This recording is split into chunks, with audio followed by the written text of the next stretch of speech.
En el automovilismo tenemos autos que han hecho historia y que son legendarios en sus respectivas categorías, y de hecho se los recuerda con mucho cariño. Tenemos autos que son sumamente raros, que con alguna peculiaridad y algún dato muy curioso están también en las memorias de algunos fanáticos. También tenemos autos que no se los recuerda de muy buena manera, básicamente por tener muy malos resultados. Pero también tenemos en el otro lado autos que estaban destinados para poder competir en alguna carrera y que lamentablemente nunca llegaron a competir. Algunos directamente fueron proyectos que no dieron a luz y otros que estaban ahí a un paso de poder estar en las pistas, pero que sin embargo por alguna razón no lo están. Por eso, amante de los fierros, esta es una lista o un top, si lo quieren decir de esa manera, de los 5 autos que nunca llegaron a competir. Número 5, Alfa Romeo SE 048 SP. Pongámonos en contexto. El grupo Fiat tenía dos marcas en las grandes categorías internacionales. Por un lado Ferrari en la F1 y por otro lado Lancia con el Delta, obviamente, en el WRC. Por lo tanto quedaba otra categoría que no era utilizada: el Campeonato Mundial de Sport Car, es decir, el Campeonato Mundial de Resistencia.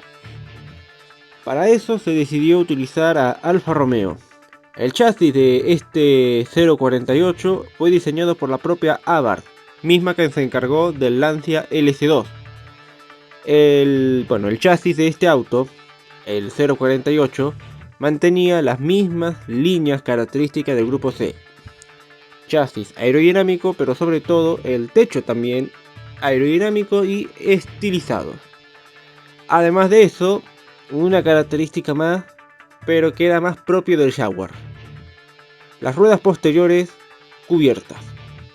El motor de este Alfa Romeo iba a ser también un motor hecho por ellos mismos, que es proveniente de la F1, un V10 de 3,5 litros, que al principio iba a ser utilizado por la escudería Ligier, pero no se llegó a ningún acuerdo, y que después se utilizó en otro auto experimental y que tenía potencial también para poder estar en las carreras, el 164 Pro Car.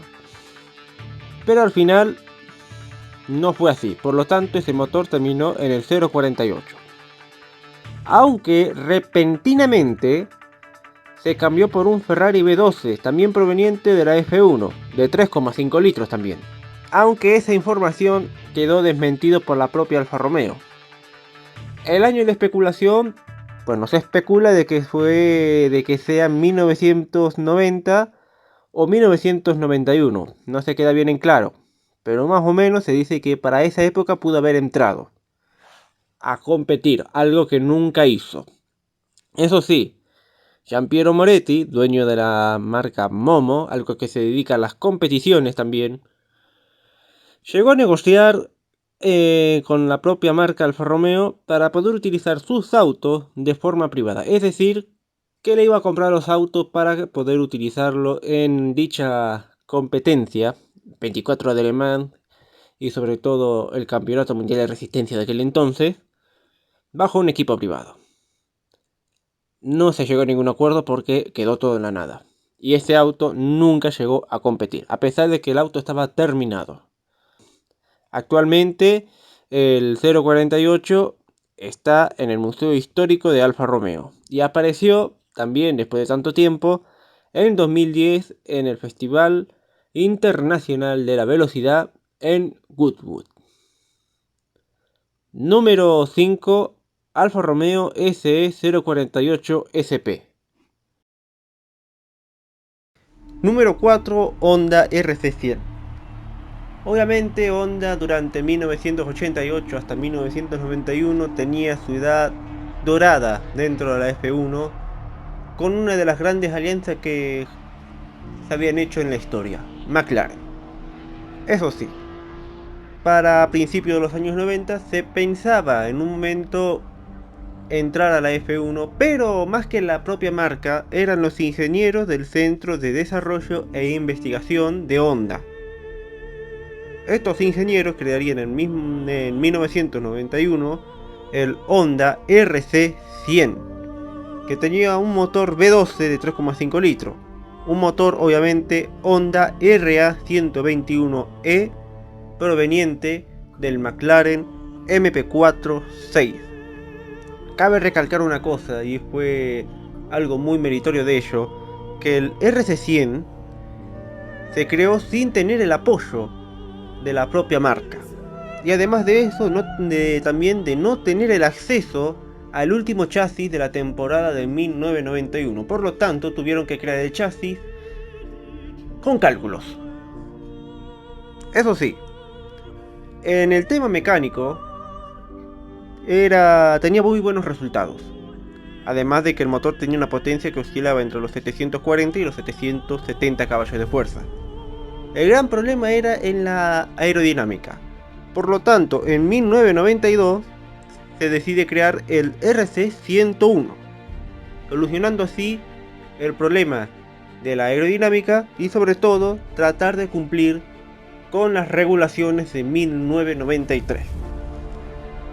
Obviamente que los primeros test de este 101 serían en febrero de 1993 durante las pruebas de choque, para poder cumplir las regulaciones que la misma FIA exigía. Por lo tanto, este auto fue destruido. Pero sí hubo un test en las pistas, una prueba pública que fue en 1994 en Suzuka. La única vez que se vio el auto en un circuito. Aunque obviamente no terminaríamos ahí, ya que para 1994 se decide crear el RC101B, la evolución del mismo. Este sería construido también para las regulaciones de 1995, pero esta vez tendría un motor Mugen de 3,5 litros y un V10. El problema es que se quedó hasta ahí, debido a que Honda decidió centrarse sus recursos para la IndyCar. Aunque obviamente el motivo por el cual Honda se retiró de la F1 en 1992 fue por eso, para preparar motores de la IndyCar. Eso sí, en 2001 se planteó en destruir los autos, pero milagrosamente están sanos y salvos. El RC100 está en el Colegio Técnico de Honda en Kansai, mientras que el 101 y el 101B están en el Honda Collection Hall en Motegi. Obviamente no sería ni la primera ni la última vez en la cual Honda decide abortar un proyecto. Número 4, Honda RC100. Número 3, Porsche LMP 2000. Desarrollado entre 1998 y el año 2000 para poder entrar a las 24 horas de Le Mans de mismo año. Este auto estaba planeado para poder reemplazar a otro auto, el 911 GT1 o GT1 en español. Su motor en este caso sería un V10 de 5,5 litros, aunque hay que recalcar una cosa, ese V10 proviene de un motor de F1 que fue creado en 1992 para la escudería Footwork, pero según las regulaciones de este tenía unos 3,5 litros. Por lo tanto, ese V10 se tuvo que readaptar para poder cumplir las reglas de Le Mans, un motor de 5,5 litros. Eso sí, en un principio se pensó en utilizar un V6 turboalimentado, pero al final no fue así. Aunque este proyecto tuvo muchos problemas, ya que en 1999 se detuvo por primera vez el proyecto, pero tenían algo positivo en todo esto. El chasis ya estaba terminado y daba muy buenos resultados. Aunque para el año siguiente, en el año 2000, se hablaba de ciertos rumores. Una posible cancelación y la otra, y que es la más fuerte de todas, el desvío de personal que se dedicaba a crear este LMP2000, el desvío de personal para que se centrara más que nada en el Porsche Cayenne. Aunque eso es la parte donde más fuerza se cobra, porque directamente el grupo Volkswagen, vamos a decirlo, quería evitar una competencia de este auto con otra nueva creación. En este caso el Audi R8, que resulta que ganó en las 24 horas de Le Mans del año 2000. Eso sí, el proyecto se canceló, el auto nunca salió a luz, a pesar de que estaba terminado, y no fue hasta 2018 cuando en el festival de Goodwood aparece para los 70 aniversario de la marca. Y esa sería la primera vez que saldría a pista, hay que decirlo. Eso sí, hay algo bueno de todo esto. El motor V10 que utilizaba este auto se convertiría en el corazón de uno de los superdeportivos más grandes de principios del siglo XX. El Porsche Carrera GT. Número 3, Porsche LMP 2000.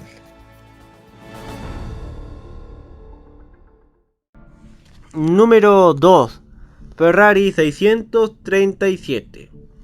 1985. La FIA decide cambiar el reglamento y en la cual se tenía que utilizar por obligación motores V8.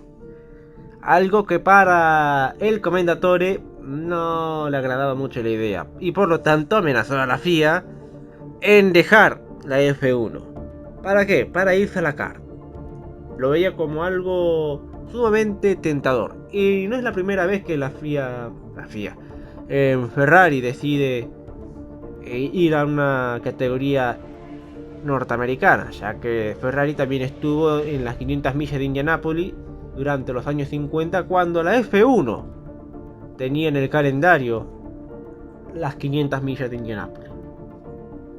Eso sí, para poder desarrollar ese auto tuvieron que llevar a Fiorano, en este caso al circuito de pruebas de Ferrari, al equipo True Sport y a Bobby Rahal, que tenían un March 85C. ¿Todo para qué? Primero para estudiarlo y sobre todo entender cómo funcionaba este auto. Lo curioso de todo esto es que el March 85C fue creado por un joven Adrian Newell. Eso sí, a través de ese auto, el 85C, se crea el 637. Este Ferrari tenía un motor V8 raro de 6,65 litros según el reglamento de la IndyCar. ¿Y por qué digo raro cuando mencioné el V8? Ya que justamente amenazaron a la FIA con dejar la F1 por los motores V8. Por lo cual no se entiende el motivo por el cual deciden utilizar un V8 sin ningún problema para la IndyCar. En fin, la potencia de este motor era de 690 caballos de fuerza. Y eso que tenía electrónica Magneti Marelli y una turbina Garrett que se utilizaba en ese entonces en la IndyCar. Todo eso para 1986, cuando se hicieron las pruebas, la cual tenía un mejor rendimiento que el 85C. Aunque Piero Ferrari dijo de que esto nunca fue verdad, es que solamente este auto fue un ejercicio de estilo y una herramienta de negocio por parte del Commendatore para que la FIA afloje de cierta forma el tema de utilizar motores V8 y les permita seguir utilizando los V12. Por lo cual este auto nunca dio una sola vuelta, a pesar de la información que dije. Actualmente este auto está en el Museo Maranello y apareció por ahí en los 90 aniversario de la escudería Ferrari, junto a los F1 más importantes de la historia de la escudería. Una pequeña sutileza por parte de Binotto, debido a que este último no estaba de acuerdo con la propuesta del límite presupuestario. Por lo tanto, este era un mensaje para decirle a la FIA, o mejor dicho a la F1, de que si no cambian este tema del límite presupuestario, se retiran de la F1. Pero al final quedó todo en la nada. En fin. Número 2. Ferrari 637. En el puesto número 1 no vamos a hablar de un auto en concreto. Vamos a hablar de un grupo de homologación. Primero que nada hay que entender que para los años 80 se había creado el grupo B. Un grupo que daría historia en el WRC y que sobre todo estas bestias tenían 500 caballos de fuerza. Estos autos estaban preparados para que sean conducidos por superpilotos. No era para cualquiera. Pero para 1985 se decide crear un nuevo reglamento. Un reglamento que iba a ser igual de espectacular que el grupo B y que iba a reemplazar al mismo. Damas y caballeros, amantes de los fierros, estamos hablando del grupo S del WRC. ¿Qué se puede decir de esto? Estaba destinado a reemplazarlo. Si no fuera porque en 1986 se prohíbe el grupo B y sobre todo el grupo S, que estaba en periodo de gestación en el sentido reglamentario. ¿Qué se puede decir del reglamento? Bueno, potencia restringida a 300 caballos de fuerza, restricción de peso, aumento de medidas de seguridad y sobre todo para poder ser homologado tenían que crear 10 unidades para calle, es decir, 10 unidades homologadas para la versión de calle. Eso sí, mantenía aún muchas de las características del grupo B, los motores turbo y sobre todo también tracción a las 4 ruedas. Lamentablemente, estos autos, mejor dicho, este grupo ya tenía autos construidos ya. Muchas de las marcas, como por ejemplo Lancia, Toyota y Audi, que son las que hicieron y las que más se les recuerda por hacer esos tipos de autos del grupo S, tenían bastante potencial. Primero que nada, vamos al primer caso. El Lancia SB, una bestia total. Se hicieron dos versiones, el SB1 y el SB2. ¿Qué se puede decir de este auto? Bueno, tenía el doble de potencia y tenía sobre todo otra característica más. Un 0 a 200 en menos de 10 segundos. Es decir, un auto súper rápido. Cabe recalcar que justamente el reglamento de la potencia era lo que más se lo pasaban por alto, ya que no se lo tomaba con mucha importancia, ya que había mucho tiempo para poder adaptar esa potencia a lo que pide el grupo S. Otro gran ejemplo es el Audi Sport 4 RS002. Curiosamente, este auto fue hecho a escondidas de la dirección ejecutiva de Audi y sobre todo en otro país, República Checa, lo que vendría a ser antiguamente en ese entonces la Checoslovaquia. ¿Qué se puede decir de ese auto? Una potencia máxima de 1000 caballos de fuerza. Mamita, estos autos no eran poca cosa. También teníamos el Toyota MR2 o 222D y un Opel Kadett. Y lo más curioso de todo esto, un auto ruso, un auto hecho por los mismos soviéticos, que era un Lada Samara S Proto, que se pensó para el grupo B y que también se pensó para este grupo S. ¿Quién sabe lo que hubiera pasado en ese entonces? Pero de algo estamos seguros. El grupo S se convirtió en el eslabón perdido del WRC. Podría haber dado mucho de qué hablar y podría haber hecho historia y haber sido mucho más grande de lo que conocemos ahora como el grupo B. En fin. número 1, Grupo S del WRC.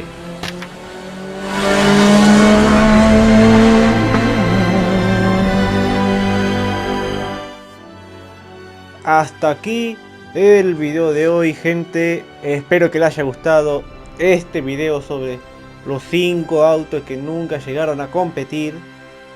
Y bueno, díganme en los comentarios qué otros autos conocen que estaban destinados para competir, pero que sin embargo, por alguna razón, nunca llegaron a competir.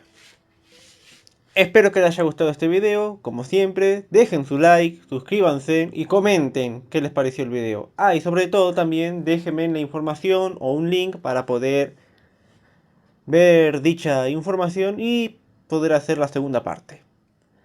Eso sí, como siempre, nos vemos en el siguiente video, locos. Chao. Nos vemos.